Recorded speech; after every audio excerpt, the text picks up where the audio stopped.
आज दुनिया को जरूरत है जिस प्रकार के अहिंसा मूलक किंतु दृढ़, आधुनिकता से सरापोर किंतु आधुनिकता की विसंगतियों विडंबनाओं से मुक्त, मूल्यों पर अधिष्ठित समाज रचना की। उत्तर आधुनिकता में जिस प्रकार का विखंडन हुआ है, समाज टूटा है, कोरोना ने जिस प्रकार से मनुष्य का विश्वास खत्म किया है, दुनिया त्रस्त है। भारत कोरोना के बीच मनुष्य पर मनुष्य विश्वास की सभ्यता के रूप में उभर करके आया है।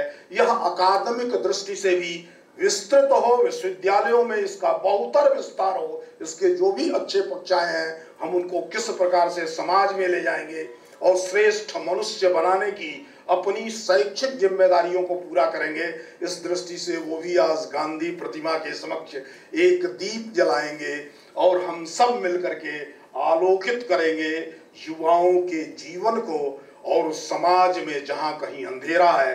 इस अनुरोध के साथ सभी कुलगुरुओं का भी स्वागत करते हुए, सभी मान्य निदेशकों का स्वागत करते हुए आपका पुनः स्वागत करता हूं। विश्वविद्यालय की ओर से आभार व्यक्त करता हूं कि हमें आपने अनवरत अपने आशीर्वचन से अभिसिंचित किया है, अपने मार्गदर्शन से प्रेरित किया है और कठिनाइयों के समय हमारे संबल बनकर के भी आप खड़े हुए हैं। आप आए हैं, विश्वविद्यालय परिवार आपके प्रति आभार व्यक्त करते हुए कृतकृत्य महसूस कर रहा है। ऐसे समय में, ऐसे क्षण में हमको ऐसे दीप जलाने हैं विश्वविद्यालयों और शालेय शिक्षा के माध्यम से, जिनके हृदय में आत्मविश्वास हो या दुर्बलता हो। आज इस देश का स्वतंत्रता का अमृत महोत्सवी ये वर्ष शुरू हो गया है, 75 वर्ष होने को है। कई समस्याओं के ऊपर हमने उनका निदान ढूंढ लिया, अच्छी प्रगति भी कर ली। मैं ये नहीं कहता कि हम आज भी पिछड़े हुए नहीं हैं। हम थर्ड वर्ल्ड कंट्री नहीं है, हम सही दिशा में अग्रसर होते जा रहे हैं, लेकिन अभी भी बहुत कुछ करने को है, जिसका विचार, जो स्वप्न पूजनीय बापू ने 1947 में देखा होगा। आज दीपोत्सव के माध्यम से, विश्वविद्यालयों के माध्यम से, शालेय शिक्षा के माध्यम से हम किस प्रकार के दीप जलाना चाहते हैं और किस दिशा में हमको जाना है, ये अमृत महोत्सवी वर्ष में यदि हम सोचें तो अगले 25 वर्षों में कुछ और हासिल कर पाएंगे, ये मेरा विश्वास है। आज सौभाग्य है इस समाज का कि हमारे विश्वविद्यालयों में ऐसे दीपक हैं जो स्वयं प्रकांड पंडित हैं और थिंकर्स हैं, एक कुछ सोच लेकर चले हैं कि ये भारत क्या है, भारत की सभ्यता क्या है, भारत का चिंतन क्या है, उसके ऊपर मंथन करने को तैयार हैं।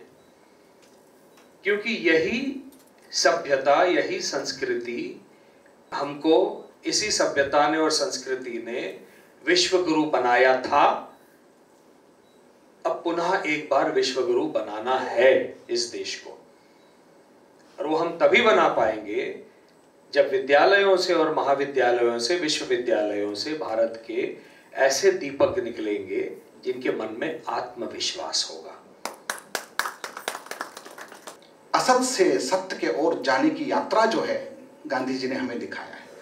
और दूसरा, मृत्यु और अमृतंगमय, मृत्यु यानी हिंसा, और हिंसावाद से अहिंसा के ओर जाने के लिए मृत्योर्मा अमृतंगमय जो हमारे उपनिषद मंत्रों में जो दिया गया है, उसका मार्ग में गांधी जी का दूसरा सूत्र था अहिंसा।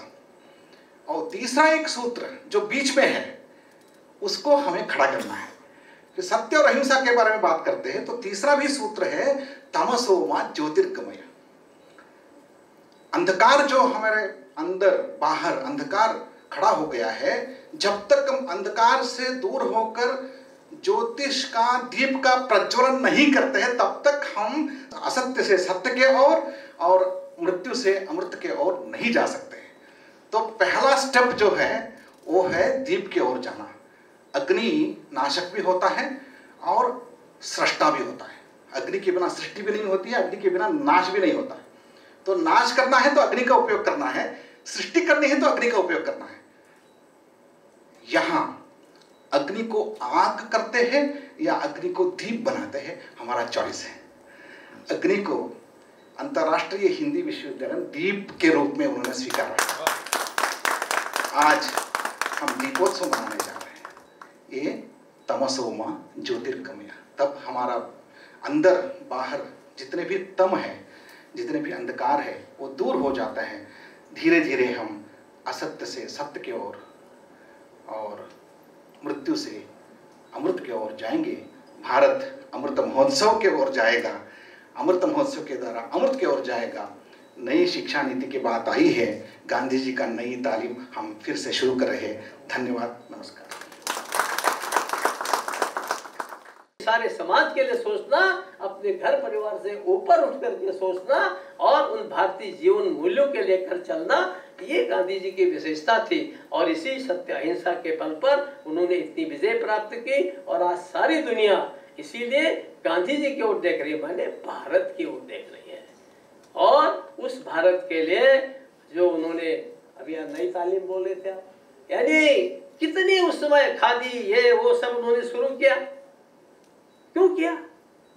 आज लग रहा कि नहीं लग रहा फिर से एक बार खादी की जरूरत है? आज लग रहा कि नहीं लगा एक बार हमको कुटीर उद्योग शुरू करने चाहिए? ठीक है, बड़े उद्योग भी चलेंगे, लेकिन कैसे देश में हर व्यक्ति को रोजगार मिलेगा? कैसे हर व्यक्ति, जो आज हमारे प्रधानमंत्री कहते हैं कि आत्मनिर्भर बनना चाहिए, वो कैसे बनेगा? नौकरी से थोड़ी ना बनेगा। तो ये जो तालीम जो उन्होंने कहा कि उस समय तकली का दो, फला करो, आज उसके नए रूप आ गए कि भाई आप खेती करो, जैविक खेती करो, फला करो, कुटीर उद्योग करो, फला करो, एक नई चीज आ गई है। तो एक प्रकार का जो गांधी का चिंतन है, वो चिंतन एक प्रकार का समग्र चिंतन है। और उस समग्र चिंतन में से जो है, अगर हम उस मार्ग पर चलते रहते हैं, मेरा विश्वास है कि जिसकी बात आप सांप्रदायिकता की बात कर रहे हैं या और भी जितनी बुराइयां हैं, उन सबका हल उस चिंतन में है। और उसका, जैसा मैंने प्रारंभ में कहा, उसका कारण एक ही है कि गांधी जी हमारे आदिकाल से लेके अपने उनके समय तक का जो ज्ञान था, जो हमारे देश में जिनका उन्होंने, हमारे देश के ऋषि मुनियों से लेकर के आज तक अवतारों ने और महापुरुषों ने जिसको लेकर के उन्होंने काम किया, वो उसके एक प्रकार के समग्र रूप थे। और उसके कारण से आज विश्व के अंदर सर्वत्र गांधी जी की चर्चा होती है, पूजा भी होती है, परंतु पूजा और चर्चा पर्याप्त नहीं है। जीवन में उसको उतारना ये बहुत बड़ी चीज है। मुझे लगता है हम जो लोग यहाँ पर हैं, वही लोग यदि उनकी बातों को लेकर के कुछ भी चीजें, थोड़ी बहुत चीजें अपने भी जीवन में उतारेंगे, तो हम यहीं से ही सांप्रदायिकता खत्म करने की सोच सकते हैं, उसमें योगदान दे सकते हैं। उस दिशा में हम लोग सोचेंगे। आपने बुलाया, आपको बहुत बहुत धन्यवाद। महात्मा गांधी अंतर्राष्ट्रीय हिंदी विश्वविद्यालय वर्धा द्वारा बापू की जयंती पर गांधी का दर्शन, वैश्विक सांप्रदायिकता का समाधान विषय पर आयोजित राष्ट्रीय संगोष्ठी में सुचिंतित वक्तव्य देने के लिए मैं माननीय भगत सिंह कोश्यारी जी, महाराष्ट्र के प्रथम नागरिक, और माननीय राज्यपाल जी का आभार व्यक्त करता हूँ। कवि कालिदास संस्कृत विश्वविद्यालय रामटेक के कुलपति, साथ ही गोंडवाना विश्वविद्यालय के कुलपति माननीय श्रीनिवास बरखेड़ी जी का मैं आभार व्यक्त करता हूँ कि उन्होंने दोनों सत्रों में बहुत विद्वतापूर्ण और सुचिंतित अपना वक्तव्य पेश किया। बहुत बहुत आभार माननीय महोदय।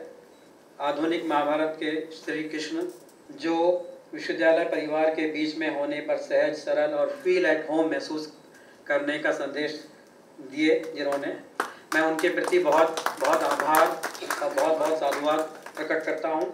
विदर्भ स्थित विश्वविद्यालयों के कुलगुरु और उच्चतर शिक्षा संस्थानों के निदेशक, जिन्होंने प्रथम सत्र में और अभी सहभागिता की, उनके प्रति मैं आभार व्यक्त करता हूँ। मीडिया के प्रतिनिधियों के प्रति आभार व्यक्त करता हूँ।